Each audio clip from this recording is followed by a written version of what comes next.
So I'm going to talk about a topic that is maybe not very sexy. It's checklists. And I'll start from a personal journey.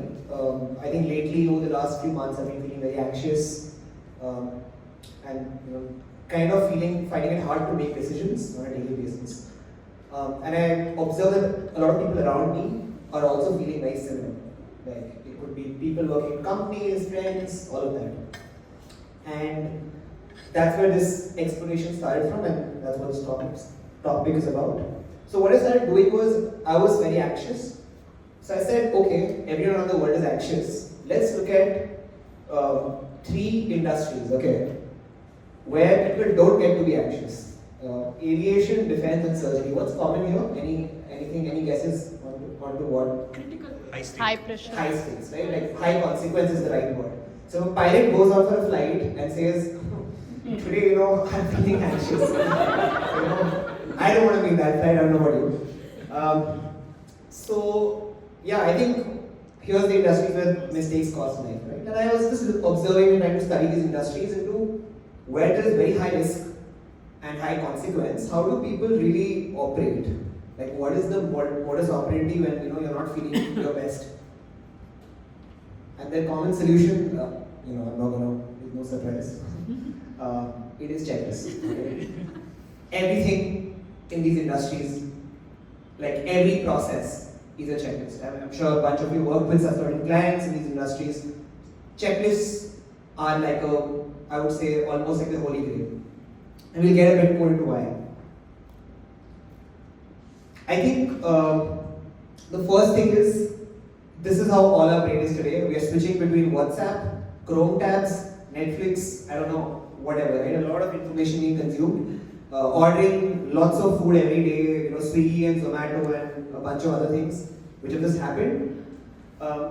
If you go by research, some say 35,000, some say 20, some say 40, but you get my point. The idea is to make thousands of decisions every day. But a lot of people spoke about neuroscience here, so our working memory can only handle, we can't even handle 4 digits at one time, right? And that's the problem we're struggling with. So I think the simplest part is we're not getting smarter, we're relying too much on memory, and we think memory has a lot of role to play, which is what I've been doing lately, and I think that's not helping. So we're getting really overloaded. And how is it relevant for all of us? We all work in the learning space, we want to kind of, all of us want to increase productivity, increase impact in our companies, but I think it's important to know this, that we're trying to train memory when the answer is not to give somebody a new experience, a new course, and a design course for a living. It's to eliminate the need for learning completely. Like, people don't have to learn. We have so much, less is more. Like, we need to not give people another thing to deal with. So yeah, checklist it is. So I'll just leave it here. My kind of ask of if I do sum up my 5 minutes is, we don't need to learn more, we need to learn less. I think that's the problem. What I'm going to do is just tell you about 5 opportunities. Maybe I don't have enough time for 5, so I'll tell you 3 and 2 we can discuss later. Right? Just because I can. So I think onboarding is the simplest one.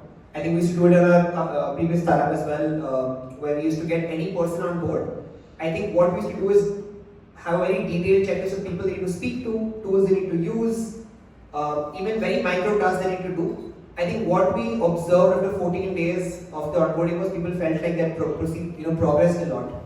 It almost felt like just ticking things that we had given, scaffolding it in a nice manner, and it just felt like they've grown so much within those 14 days. So very simple tool.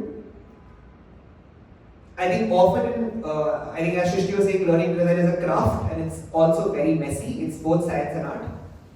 If you have a new learning designer who's come on board and you want to train them and make them really, really good, don't expect them to just become good. Give them a process, a list of things to do, observe, tick, maybe observe a session, observe a course, give them things to observe and execute. Action leads to thought, and when you keep executing, they're able to then get to know, oh, this is why I'm doing it. So I think that's just the other example. I think this is the simplest one when we're doing, let's say, a like I'm sure Praveen would have a checklist of what are the things we need in the room for it to be like, for it to be successful, all things that would go wrong. A Zoom session, what we need to do pre, during, post the course. People should not be thinking about all of these things on a daily basis, and I think the more and more we're able to empower our teams, employees to do not think, delegate their thinking to a tool. A simple checklist, and we have AI now, so it's much easier. It's just that. I'll not go on to knowledge transfer. There's also learning measurement. There are two places where you can talk about. Post if something to talk about me after this. Alright. So how would you do this? Now you'll be like, okay, this is great, all this is great. I think the first step is observe where the biggest failures happen. I think where are people most likely to go wrong? Don't just start making checklists for no reason. And when I say checklist, I don't refer to as to-do lists. They're different. To-do list is something you think about and you write. Checklist is something that you observe, capture, write it down. Who are you observing? You start bottoms up. Look at the best people in the space. If you're an L&D team professional working with managers, look at the best managers. What are the practices? Capture those practices. Tacit knowledge, make it explicit. Then give it to somebody who to test it out and say, why don't you do the same thing? When you're giving feedback, why don't you use this checklist the next time? And see how many people are able to kind of use it well. You'll see some kind of places where there are gaps. And yeah, don't keep it like again, the whole point of checklist was to make it simple. If you make it 100 things, there's no point. And finally, review regularly. That's pretty much it. That's a brilliant author, brilliant book as well, the Checklist Manifesto, who's a surgeon, who talks about this. We don't need more learning, we need less learning.